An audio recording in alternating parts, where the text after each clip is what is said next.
So let's get into it because I always like to talk to you what's going on in Chicago, and especially when it has to do with the migrants. And this has to do with the migrants. So Chicago Public Schools forced to lay off 1,458 employees, 432 teachers, and 677 special ed classroom assistants in order to meet a $734 million budget deficit. Chicago has spent over $638 million on illegal migrants since August of 2022.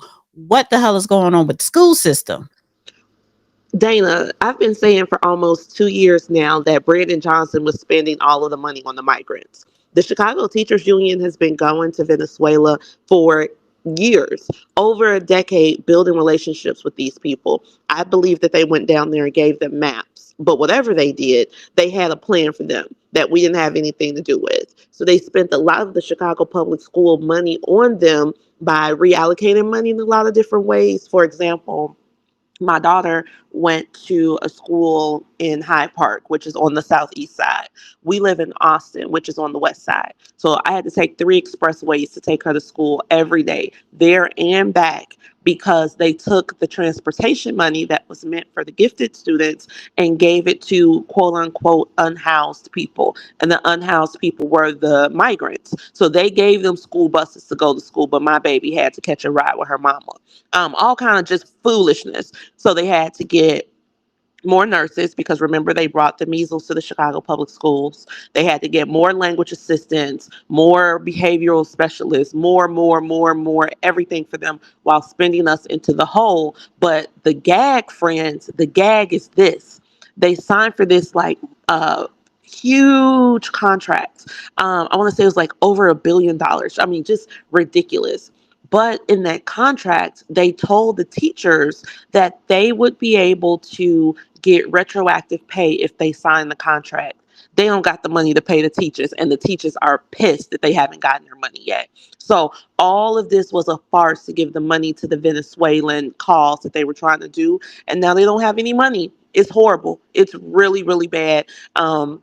But we also can look at this in a different way because I've also been talking about these vacant lots here in the city of Chicago, which means that we don't have the students to go into the school buildings. But because Brandon is with the teachers union, he said that he's not going to fund the schools based on enrollment. He's going to just fully fund the schools all across the board. So you have some schools that have like 28 kids in them, but they got a fully staffed school. So they're spending like $68,000 per student in that school.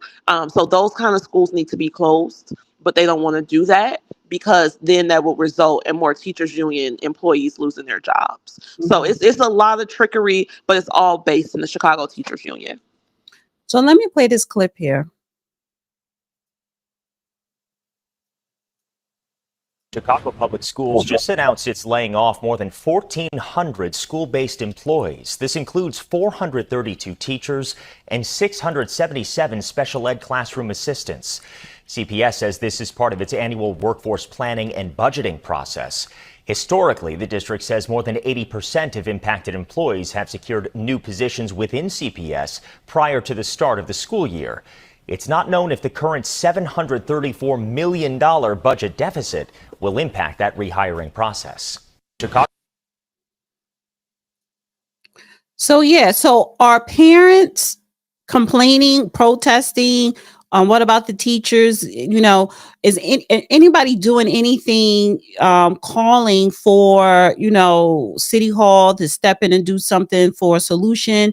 And do you think Mayor Brandon Johnson, do you think he's going to run for re-election? And if he does, do you think he will get re-elected? Because this is not good for his administration.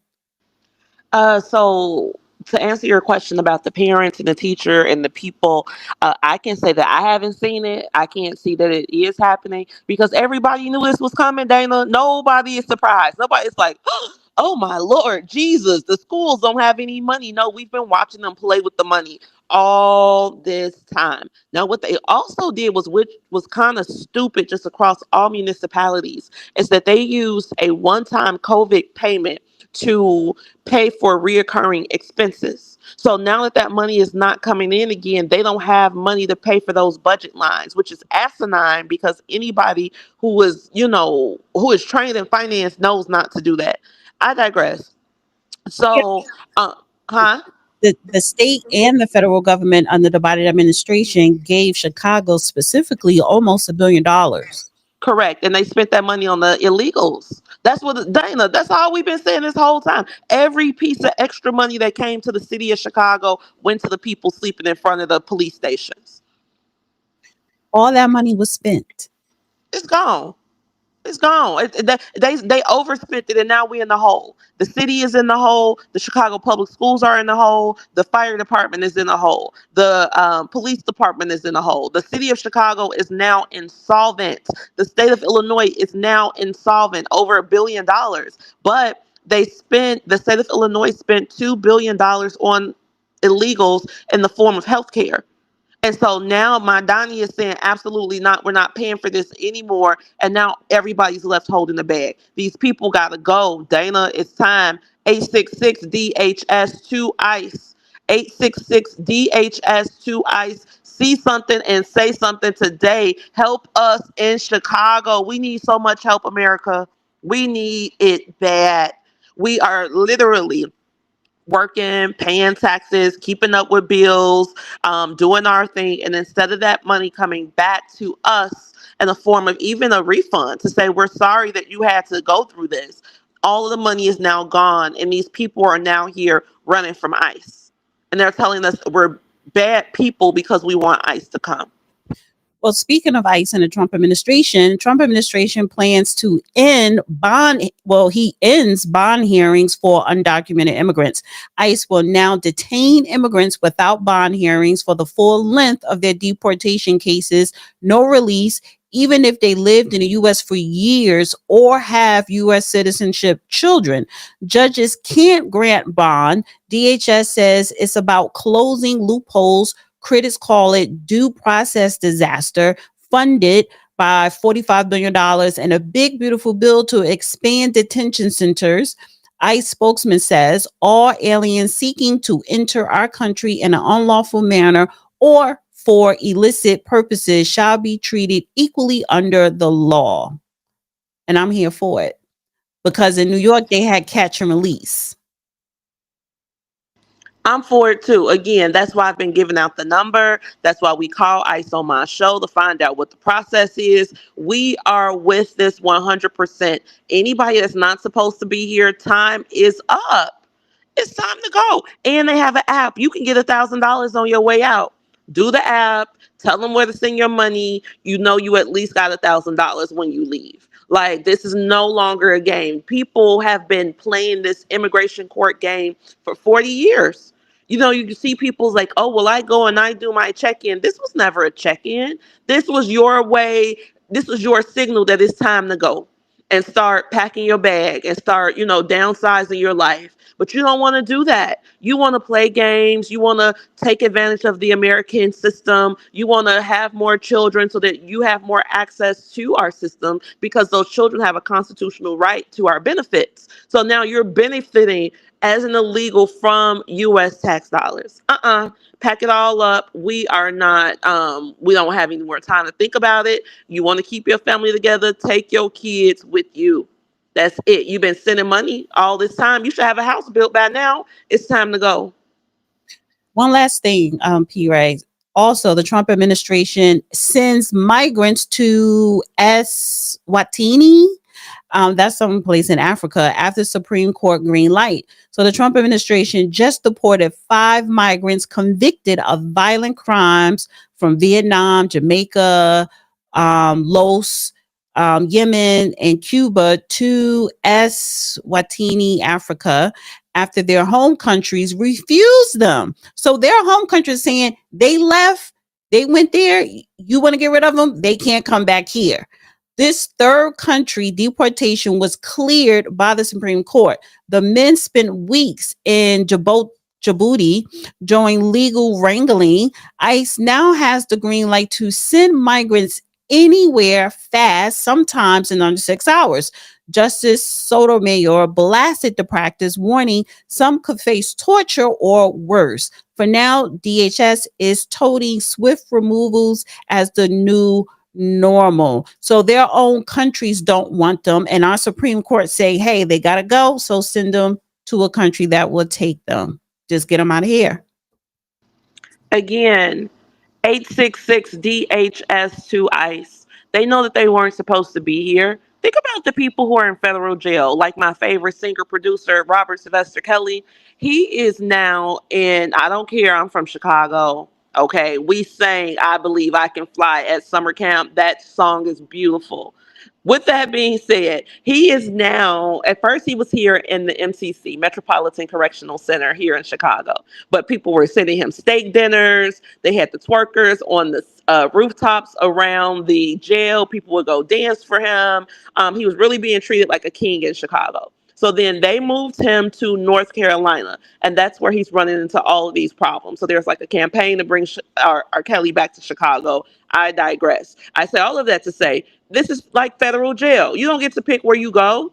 With any prison, you don't get to pick where you go. Now, I don't like the fact that we are setting up these quasi penal colonies around the world for people. If you get caught by ICE and your country doesn't want you back, we can send you to some small country in Southeast Africa. That's a lot, but that's also a deterrent. And I'm all about deterrence. So now people will say, I don't want to go to Eswatini, so I got to get back to my own country. Let me do this app and get out of here.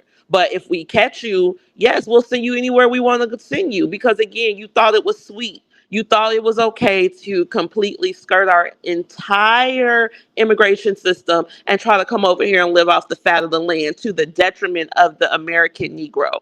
No, that time is up. I want to shout out all of my Negro people who are staying on code with this, who are making their phone calls, who are telling other people, encouraging each other, standing on this American flag for the American people. Guys, we are saving our country. This is the country that our ancestors gave us via birthright, and we are doing so well trying to keep it. So call the number. Call the number today. It is a beautiful thing. God bless America. And thank you, Pierre. God bless you. And I always appreciate you coming on the platform, honey. And I will talk to you soon. All right. See you. All right. Have a good one. You too. Happy Wednesday. Hey, you still have your website, right? Oh, yes, chicagored.org. You can go and donate to the cause. I am the leader of Chicago Red. We are a civic organization dedicated to patriotic esteem and civic education. Our goal is to free people from this culture of progressive failure that is bankrupting my city. This is the beautiful city of Chicago. I've also decided that we're going to form an exploratory committee for P-Ray for Congress. My congressman is not running anymore. I told y'all I would never run against him. So now he is not doing it. And this is my time.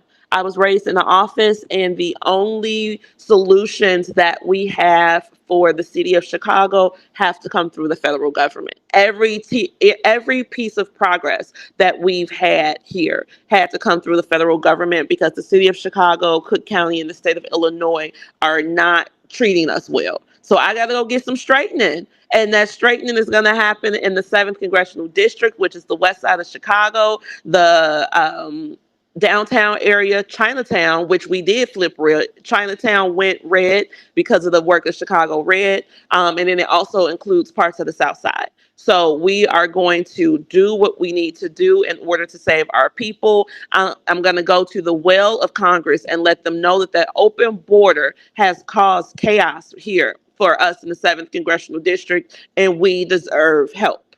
We need the help. We've been able to survive very well on our own, but we didn't cause this ourselves. So it's time to get it going. And I'll leave with this.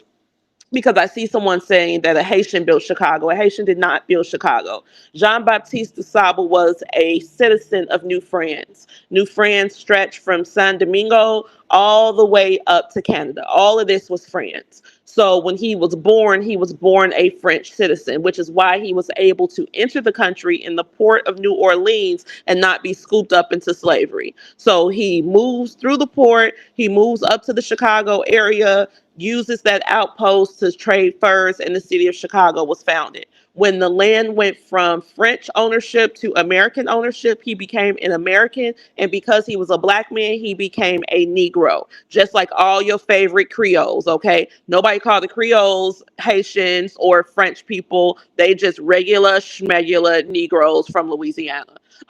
So with that being said, God bless America. Make y'all phone calls and do what you got to do and help me get to Congress so that we can really have a real conversation about our people, because a conversation about the Negro is an American conversation, because everything that happens to us is in our country and nobody is more American than us.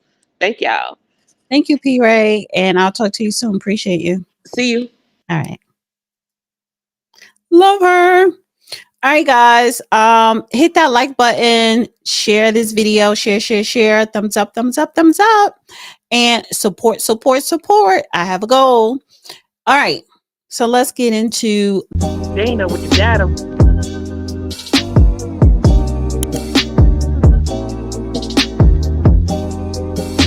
Dana with the data.